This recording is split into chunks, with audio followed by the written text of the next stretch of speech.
Olá, hoje a gente vai começar a falar sobre classificação, né? Então a gente acabou regressão, a gente vai entrar em classificação. É, então, até agora, nos problemas de predição que a gente viu, y era uma variável quantitativa, né? Então, um número. Agora a gente vai começar a trabalhar em problemas em que y é uma variável qualitativa, né? Então, só para recapitular alguns exemplos que a gente viu na primeira aula, né?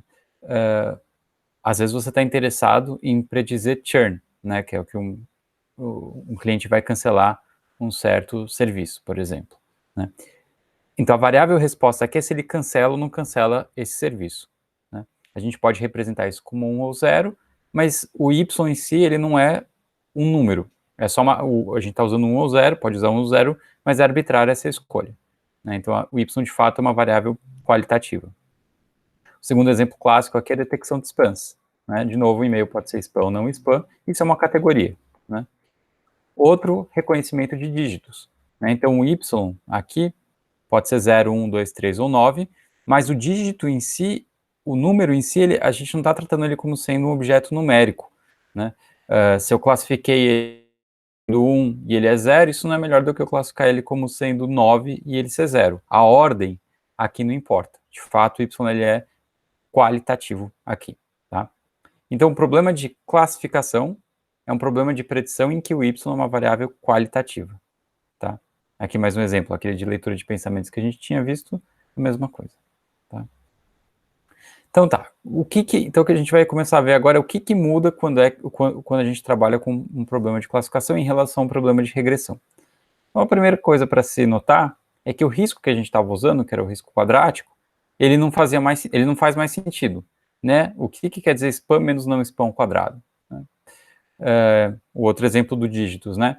Se a predição daqui, se o y real é 0 e a gente fez uma predição de que ele é 1, isso não necessariamente é melhor do que fazer a predição de que ele é 9, quando ele na verdade é 0. Então essa distância não faz sentido, né? Então o risco quadrático não faz mais sentido aqui. O que a gente vai fazer, né? A primeira abordagem, que é a mais usada, é redefinir o risco como sendo também um valor esperado em relação a uma nova observação, mas agora o valor esperado da função indicadora de erro, né? Então, isso daqui que está aqui dentro, uma função de perda que diz se eu erro eu perco 1, se eu acerto eu não perco nada, né? Ele é 0 quando y é igual a g de x e 1 quando y é diferente de g de x, quando a predição é diferente do que o observado, né? E aí, bom, o risco ele é a esperança de uma indicadora, a probabilidade de sucesso, né? O y é uma variável Bernoulli, o i, aliás, é uma variável aleatória com distribuição Bernoulli.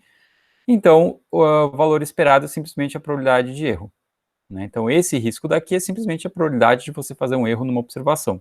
Então, se você tem dois classificadores, segundo esse critério, o classificador que seria melhor é aquele que tem menor probabilidade de errar a classificação de uma nova observação, né? Lembrando que a gente sempre está assumindo que os dados são ID, tá? E daí a gente pode se perguntar, bom, agora tem um risco, né? Posso fazer a mesma pergunta que eu fiz no caso de regressão. Quem é que minimiza esse risco? Qual é a função G que me dá a menor probabilidade de erro, né? E, assim como no caso de regressão, isso aqui também tem solução analítica, né? Então, o que a gente vai fazer agora é derivar essa solução, né? A gente vai pegar o caso simples em que y é binário, tá? Então, eu vou assumir que y, só para simplificar, pertence em 0, 1, mas, de novo, lembrando que essa escolha aqui dos rótulos que eu vou usar, ela é arbitrária, né? A derivação que a gente vai fazendo é a mesma se é 0, 1, ou 3 ou 7, ou tanto faz, tá? É um rótulo. Então, a gente está se perguntando quanto é que é a probabilidade de erro, e o que a gente quer procurar é o G que minimiza isso, né? Então, para fazer essa conta, a gente vai escrever essa probabilidade como sendo a probabilidade de errar condicionado no valor de x, né? Dado x igual a x, e a gente integra em relação à distribuição do x, tá? Bom, agora a gente pode fazer uma nova decomposição aqui, que é a seguinte, né? Fixado x, g de x é uma decisão, é a decisão que eu vou tomar de quanto que vai valer o y, né? Qual é a classificação que eu vou dar para y. Então, g de x é um número, né? E esse número ele pode ser 0 ou 1, porque esses são os valores que y pode assumir, né? Então, eu vou fazer a seguinte decomposição. Isso daqui vai ser, se o g de x é zero, né? Isso daqui é a probabilidade do y ser diferente de zero, dado x, né? E se o g de x é igual a 1, isso daqui vai ser simplesmente a probabilidade do y ser diferente de 1, dado x dpx. Certo? Então eu estou quebrando essa probabilidade em dois termos, né? Porque, de novo, o g de x ou ele é 0 ou ele é 1. Se ele é 0, esse termo é a probabilidade do y ser diferente de 0. Se ele é 1, isso daqui é a probabilidade do y ser diferente de 1. Né? Legal. Agora, olha só. Eu vou só reescrever isso aqui de um outro jeito para ficar um pouquinho mais fácil. Vou pegar isso aqui. Isso daqui, como y é 0 ou 1, isso daqui é a probabilidade de y ser igual a 1, dado x. E esse outro termo daqui é a probabilidade do y ser igual a 0, dado x. Tá? Então, só reescrever porque ele é. Lembrando o que a gente está querendo fazer. A gente está querendo procurar a função g de x que minimiza isso. Bom, para encontrar o g de x que minimiza isso, é suficiente para todo x minimizar o que está dentro dessa integral. Certo? Se para cada x eu minimizar o que está dentro dessa integral, eu escolho o g de x de forma a minimizar o que está dentro dessa integral, eu necessariamente estou minimizando a probabilidade aqui, essa probabilidade de erro. Tá? Então é isso que a gente vai fazer. Lembrando que o dpx, bom, é a integral em relação à marginal de x, né? A distribuição marginal de x. Tá? Então, para cada x, o que eu vou fazer é procurar qual é o g de x que minimiza essa soma. Mas g de x, né, fixado, x é um número. De novo, ou é 0 ou é 1. Então, se eu quero minimizar essa soma, basta encontrar qual desses termos é que é menor. Né? O que eu quero dizer é o seguinte, eu posso escolher g de x igual a 0, ou eu posso escolher g de x igual a 1. Eu tenho que escolher qual decisão que eu vou tomar para um x fixo. Né? Então, eu fixei o x, eu vou escolher se é melhor eu decidir g de x igual a 0, classificar essa observação como sendo 0, esse meio como sendo não spam, por exemplo, ou se é melhor eu classificar esse meio como sendo spam. É isso que eu estou tentando resolver aqui. Quando vai ser melhor eu escolher classificar o e-mail como sendo não spam? Vai ser melhor eu classificar o e-mail como sendo não spam quando essa soma daqui para g de x é igual a 0 for menor ou igual que essa soma quando g de x é igual a 1.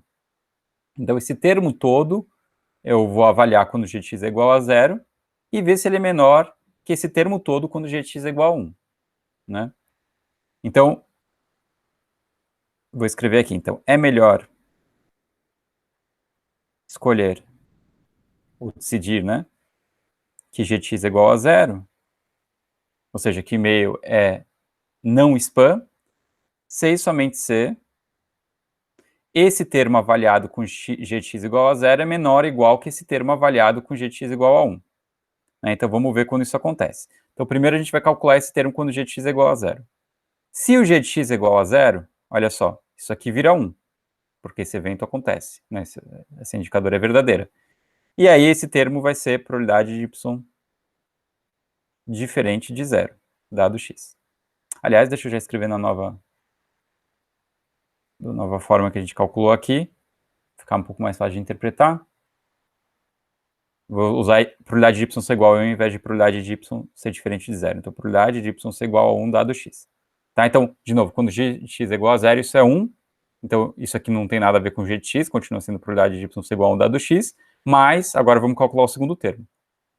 Se o g de x é igual a 0, esse termo é 0, esse indicador é 0. Então, sobra só o segundo, só que está multiplicado por 0, então esse termo some. Então, essa soma toda vira só isso quando g de x é igual a 0. E quando g de x é igual a 1, se a gente fizer exatamente as mesmas contas, isso aqui vai virar probabilidade de y ser igual a 0 dado x. Né? Então, de novo, o que a gente está fazendo aqui? A gente está avaliando essa soma quando g de x é igual a 0 e avaliando ela quando g de x é igual a 1. E vai ser melhor a gente decidir por g de x igual a 0 quando ela avaliada em g de x igual a 0 é menor do que quando ela avaliada em g de x igual a 1. Pronto, já cheguei no resultado aqui. É melhor eu escolher g de x igual a 0 se essa probabilidade daqui é menor ou igual que a probabilidade, essa segunda probabilidade, né? Então vamos interpretar. É melhor eu escolher g de x igual a 0, é melhor eu classificar esse meio como sendo não spam, se a probabilidade dele não ser spam, dadas as covariáveis, é maior que a probabilidade dele ser spam. Bom, faz muito sentido, é muito intuitivo. Eu olho qual dessas probabilidades é maior, se a probabilidade dele ser não spam for maior, eu classifico ele como sendo não spam. Né? Se eu fizer exatamente a mesma coisa para g de x igual a 1, eu vou chegar no oposto. É melhor eu classificar ele como sendo spam, se a probabilidade de y ser igual a 1 é maior que a probabilidade de y... a probabilidade de y ser igual a 1 é maior que a probabilidade de y ser 0. É melhor eu classificar ele como sendo spam, se a probabilidade dele ser spam é maior que a probabilidade dele ser não spam. Então, isso eu calculei para um x fixo, né? Mas isso vale para todo x. Para todo x que eu fixar, essa regra daqui, essa g de x definida dessa maneira, é a melhor g de x. Ela minimiza o que está dentro da integral. E aí eu consegui minimizar, então, essa probabilidade de forma geral, né? Porque é suficiente eu minimizar ela, o que está dentro da integral. Moral da história, o classificador ótimo tem uma solução analítica, assim como tinha na regressão, e é muito intuitivo. Classifica, vê qual evento tem mais probabilidade, se é mais provável de ser spam ou não spam, e você decide pelo que tem maior probabilidade. Essa deve ser a sua decisão ótima, né? Para quem já viu o lema de Neyman-Pearson, isso é extremamente parecido com o lema de Neyman-Pearson, né? Você pode imaginar também um teste de hipótese com uma situação muito parecida com a de classificação binária. Y igual a 0, Y igual a 1, você decide por H0 ou por H1. Né? Essa é basicamente a derivação do Neyman-Pearson também, né? Com algumas pequenas diferenças. Tá? Então, moral da história, aqui, a melhor função G é dada pelo argumento que maximiza a probabilidade de y ser igual a d dado x. Então, você olha entre todas as classes possíveis, aquela que dá maior probabilidade, aquela que tem maior probabilidade é a sua decisão ótima para x. Tá? De novo, a gente fez isso para o caso binário, mas o argumento ele é geral. Vocês podem repetir depois com calma para o caso em que você tem mais que duas classes, é exatamente a mesma coisa. Tá? Esse classificador que é dado por essa fórmula específica, né, ele é chamado de classificador de Bayes. Tá? Isso não tem nada a ver diretamente com inferência bayesiana, tá? Mas ele é chamado de classificador de Bayes. Então, esse é o análogo da função de regressão que a gente tinha visto na primeira parte do curso. Tá? Então, esse é o melhor classificador, segundo aquela função de risco específica, que é a probabilidade de erro. Já já a gente vai falar sobre o quão razoável é usar aquela função de risco. Tá? Para o caso binário, em particular, né, como as duas probabilidades, probabilidade de y ser 0 e probabilidade de y ser 1, tem que somar 1, dá para a gente reescrever o classificador de Bayes como sendo classifique como sendo 1, sei somente se a probabilidade de ser 1 é maior que meio. Né? Então, se a probabilidade de ser spam é maior que 50%, vai para a caixa de spam. Se a probabilidade de ser spam é menor que 50%, não vai para a caixa de spam. Tá? Então, esse é o classificador. E esse classificador, né? Então, de novo, ele não resolve todo o problema. Como no caso de regressão, eu não sei calcular a função de regressão, no problema de classificação, eu não sei calcular essa probabilidade. Ela depende da distribuição conjunta dos dados que eu desconheço, tá? Mas isso aqui dá um indício de como eu posso resolver o problema de classificação, né? Então, como eu posso fazer? Bom, primeiro eu estimo a probabilidade... Primeiro eu estimo a probabilidade aqui de cada uma das classes, probabilidade de ser spam e probabilidade de não ser spam, e a gente vai ver métodos para estimar essa probabilidade daqui. E uma vez que eu estimei essa probabilidade, basta eu decidir, eu tomar aqui a minha g de x, definir a minha g de x como sendo o classificador ótimo para essa probabilidade estimada. Então, ao invés de usar o p real que eu desconheço, eu plugo aqui o classificador, a probabilidade estimada. Né? Isso daqui é chamado de classificador plugin, em geral, porque você está plugando a probabilidade estimada na cara do classificador de Bayes. Né? E o legal dessa forma de fazer classificação é que criar um classificador se resume basicamente a estimar essa probabilidade. Né? Eu não preciso pensar em outras maneiras de criar um classificador, basta pensar em estimar probabilidades, e a gente vai ver que tem um monte de maneiras de fazer isso. Tá? Então, no caso particular então, de um problema binário, isso aqui seria o equivalente a estimar a probabilidade de y ser igual a 1, dado x, e ver se é maior ou igual que 50%. Tá? Então, alguns comentários, né? Esse corte aqui, 50%, a gente vai ver que às vezes é melhor mudar ele. Mas por enquanto a gente vai usar o corte de 50%. Tá? Segundo comentário, é que nem todo classificador ele é baseado nessa ideia de estimar essas probabilidades. Muitos classificadores não passam por estimar probabilidades. Support Vector Machines é um dele, a gente vai ver mais para frente. né? Então, existem outros classificadores que não têm essa motivação da classificação plugin. Não são classificadores probabilísticos, né? Mas uma grande classe de classificadores, eles são probabilísticos, e você estimar a probabilidade, ao invés de simplesmente ter direto um classificador, é uma grande vantagem em muitos problemas, tá? A gente vai falar disso também mais para frente. Vamos ver, então, agora duas maneiras de estimar essas probabilidades. A primeira, que é bem familiar para estatísticos, é a primeira coisa que a gente pensa quando a gente tem uma formação em estatística, é usar uma regressão logística. O que a regressão logística faz? Ela é uma forma paramétrica de estimar essa probabilidade de sucesso, né? E ela assume, no caso binário, que essa probabilidade é dada por essa fórmula daqui. Ela pode parecer uma fórmula meio complicada, né? Mas, na verdade, ela simplesmente está parametrizando a probabilidade de sucesso, tá? E ela está parametrizando de forma que essa probabilidade estimar, essa probabilidade necessariamente seja uma probabilidade, ela esteja entre 0 e 1, tá? Esse número aqui, por definição, não pode ser nem menor que 0 e nem maior que 1, tá? E os betas têm uma interpretação interessante, etc., mas isso eu recomendo que vocês estudem num curso de estatística. Aqui a gente vai usar a regressão logística simplesmente pela facilidade paramétrica que ela tem. Tá? Como que eu posso, uma vez definida essa probabilidade, né, então assumindo que essa probabilidade tem essa cara, como eu posso estimar os betas? Tá? Então, uma vez que eu assumo que é uma forma paramétrica para essas probabilidades, como que eu posso estimar qual é o melhor, a melhor probabilidade, digamos, qual é o melhor modelo dentro dessa classe de funções logísticas? Como é que eu estimo os betas?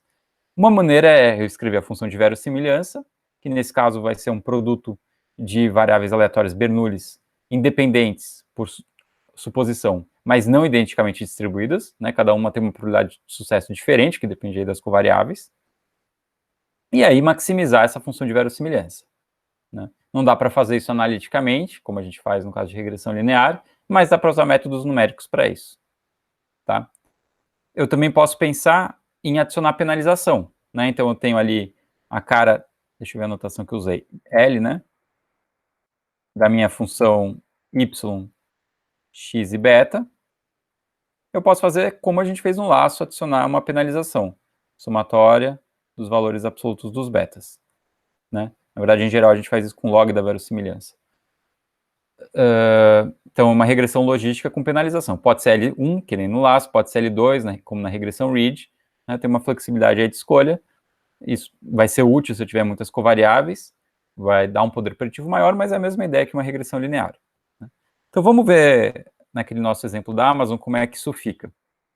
Então, aqui eu vou pegar exatamente o mesmo exemplo que a gente vem trabalhando, de atribuir as notas, de avaliar as notas que usuários deram para certos produtos da Amazon com base nas resenhas que eles escreveram, mas eu vou transformar isso num problema de classificação, né? E a maneira como eu vou transformar isso num problema de classificação é simplesmente olhando se o score é maior ou igual que 4.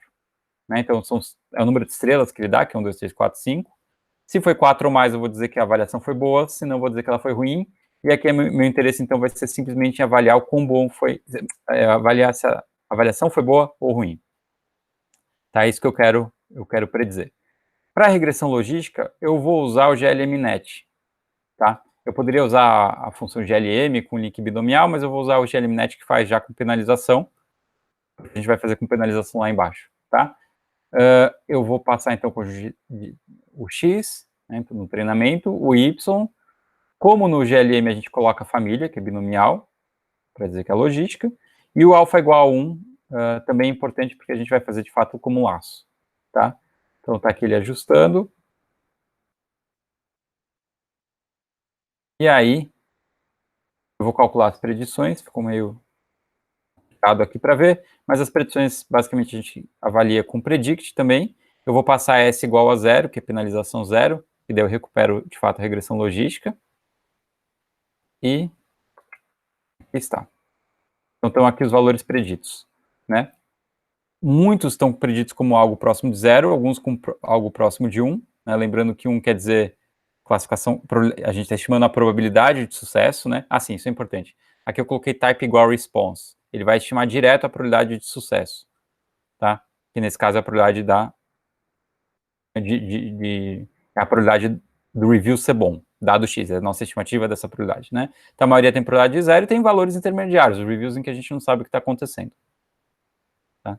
A gente poderia, inclusive, usar essas probabilidades intermediárias para falar, olha, esses reviews eu não sei o que está acontecendo, e tomar uma decisão agnóstica de falar, eu não sei o que acontece aqui. Então, uma área interessante é de classificadores agnósticos, em que você pode tomar uma decisão de fato, é bom o review? Não é bom. Ou então tomar a decisão de não tomar a decisão. E uma maneira de fazer isso usando essas probabilidades estimadas. Tá? Sim, na verdade é que ele está parametrizando de um jeito diferente. Ele está estimando a probabilidade de ser ruim, não de ser bom. Então, quando a probabilidade é menor que meia, eu vou classificar como bom. Se não, eu vou classificar como ruim. Está aqui o meu classificador plugin. Tá? E aí eu avalio aqui o risco no conjunto de teste. Então, olha a proporção de erros. E deu isso daqui. Quer dizer que eu errei 20% dos reviews. Acertei 80%, parece razoável. Tá? Com penalização, eu vou usar o mesmo objeto que eu tinha ajustado, mas agora o S, né, a penalização que eu vou usar, vai ser esse cifrão lambda min, que é o que minimiza o erro preditivo. Deixa eu mostrar aqui. Então, conforme eu vario o lambda, aqui está mostrando o score da validação cruzada, e tem aqui o valor de lambda que minimiza o erro preditivo. Tá? Aqui é importante eu também falar uma outra coisa. Né? Eu posso fazer esse gráfico, escolher o lambda de diferentes maneiras. Eu poderia fazer ele avaliando o risco. Então, deixa eu voltar aqui para poder escrever. Eu poderia fazer ele variando o lambda e calculando o risco. O risco, estimando o risco que a gente viu antes, que é a probabilidade de erro. Né? Essa não é, em geral, uma boa decisão. Porque essa função de risco, ela é muito pouco, ela é uma função muito pouco sensível a pequenas variações de lambda. Né? Você vai mudar o lambda, então vamos escrever aqui que é o risco de novo. Ele é a probabilidade de errar, certo? Uma nova observação. E a gente está tentando escolher o lambda do laço, né, para a regressão logística, minimizando esse risco daqui, procurando qual é o lambda que minimiza esse risco. Então, para cada lambda tem uma função de predição diferente. Se eu vario um pouquinho o lambda, as minhas classificações em si não vão mudar. Né? Lembrando que a classificação para um determinado lambda, ela consiste em procurar a classe, então vamos dizer D, que maximiza a probabilidade estimada de y ser igual a 1 dado x. Né? E essa probabilidade estimada é dada pela regressão logística com o lambda que eu escolhi. Se eu mudei o lambda, eu vou mudar as probabilidades estimadas, mas muito pouco. E aí a decisão em si não vai mudar muito. Né? Então, se eu fizer a curva para o risco estimado, ela vai ser uma curva que varia muito pouco. Né? Ela não vai depender tanto do lambda. Não vai ser algo legal para eu escolher o lambda. Né?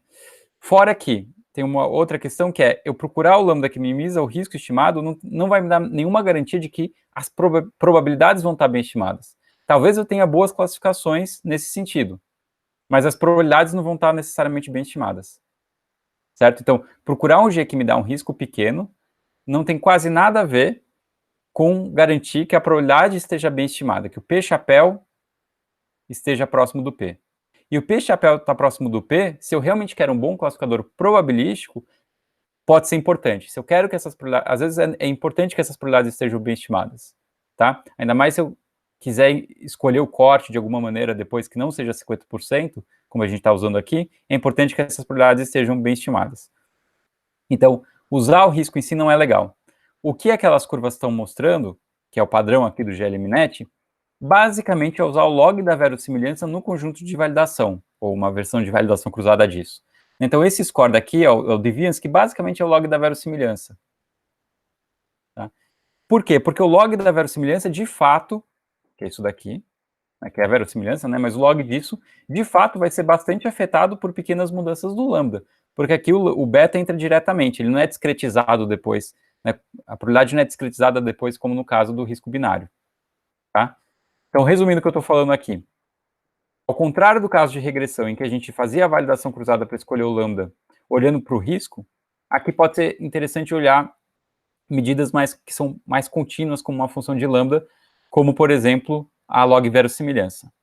Né? Outra maneira de chamar log verossimilhança é a entropia cruzada. É basicamente a mesma quantidade aqui. Tá? Então, é isso que o GLMNet faz e é uma boa decisão a se fazer. Né? Mas se você quiser mudar, você pode, na função do GLMNet, não me lembro mais qual que é o... Type Measure, né? Qual que é o critério que ele usa. Então, o padrão aqui é deviance, mas você pode usar outros critérios, se você quiser. Tá? Bom, então, legal. Nesse caso, deu 80% para regressão logística sem penalização. E no caso com penalização, vamos ver quanto que deu. Praticamente a mesma coisa, tá? Então, nesse caso, olha só, não variou muito o risco da logística e o da logística com penalização, que é muito interessante, porque olhando essa curva, dá para ver que o deviance em si mudou muito, né? Então, as probabilidades estimadas provavelmente variaram bastante de um caso para o outro, sem usar penalização e usando penalização. Mas a decisão em si não mudou. Então, você pode ter mudado a probabilidade de um review ser bom, mas a decisão de se ele é bom ou não foi alterada, o que é muito interessante, tá? Em outras palavras, a classificação pode se manter, mas as probabilidades estimadas podem mudar drasticamente. Né? Isso porque a classificação ela é uma discretização, uma binarização das probabilidades estimadas. E se for importante para você ter bem as probabilidades estimadas, se você quiser, por exemplo, fazer um ranqueamento de quem deve ter nota mais alta para quem deve ter nota mais baixa, então, por exemplo, num banco, se você está querendo decidir quais são os clientes que vão pagar o crédito, se você emprestar crédito para eles, né? E quem não vai pagar, é muito mais do que você ter uma boa classificação binária, é importante você ter um ranqueamento. Quem são os melhores até quem são os piores clientes. Né? Então, você usar simplesmente o risco de classificação, probabilidade de erro, não é uma boa decisão. Né? Você tem que maximizar algum critério que te force a ter boas probabilidades estimadas. Tá. Legal. Então tá, então isso é uma maneira de criar um classificador que é baseada na regressão logística, com ou sem penalização. Existe uma outra maneira que também é muito interessante e muito simples, e que abre muitas portas, que é usando ferramentas, métodos de regressão que a gente já viu no primeiro parte do curso. Por quê? Então vamos pensar aqui no caso binário. Né? Vamos dizer que y é 0 ou 1. A probabilidade de y ser igual a um dado x é o valor esperado de y dado x, porque o y é uma variável Bernoulli. Tá? Então, o valor esperado é a probabilidade de sucesso. Né? E a gente sabe estimar o valor esperado de várias maneiras. Né? Tudo que a gente viu na primeira parte do curso é como estimar esse valor esperado, que é justamente a função de regressão. Então, a princípio, a gente pode fazer uma regressão de y em x e usar qualquer método que a gente viu antes. A gente pode, por exemplo, usar uma regressão linear. Né? É claro que, se a gente está usando uma regressão linear, a probabilidade estimada pode ser menor que 0 ou maior que 1. Mas se o que você quer fazer é ranquear as pessoas e fazer classificações, não é tão problemático você fazer isso. Tá? Você pode usar árvores de regressão, você pode usar redes neurais para regressão, você pode usar KNN. Tudo que a gente viu para regressão pode ser usado para estimar essas probabilidades. Em alguns dos métodos, as probabilidades inclusive vão estar entre 0 e 1.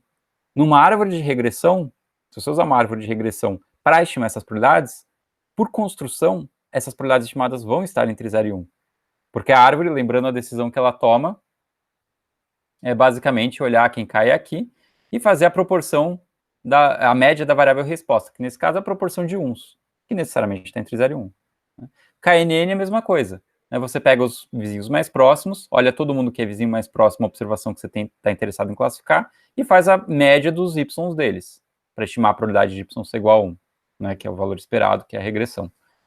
Nesse caso, então, a média vai ser a proporção de uns, que também vai estar necessariamente entre 0 e 1. Então, embora no caso de regressão linear a probabilidade pode ser maior que 0 ou menor que 1, menor que 0 ou maior que 1, né, em outros dos modelos que a gente viu, além de tudo, a gente tem a garantia de que a gente está entre 0 e 1.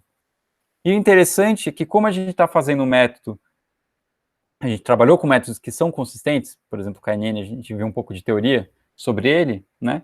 Então, a gente, de fato, se tiver um N grande, vai estar estimando bem esse valor esperado, e aí, de fato, a gente vai ter uma boa estimativa dessa probabilidade, né? Que volta ao que a gente estava falando, que pode ser mais interessante do que ter boas classificações, pode ser estimar bem essas probabilidades. São dois problemas que são diferentes, né? Se você estimou bem as probabilidades, você vai ter boas classificações. Mas você pode ter boas classificações sem estimar bem essas probabilidades. Então, dependendo do problema que você tem, pode ser mais interessante usar esses métodos. Tá? Legal, obrigado.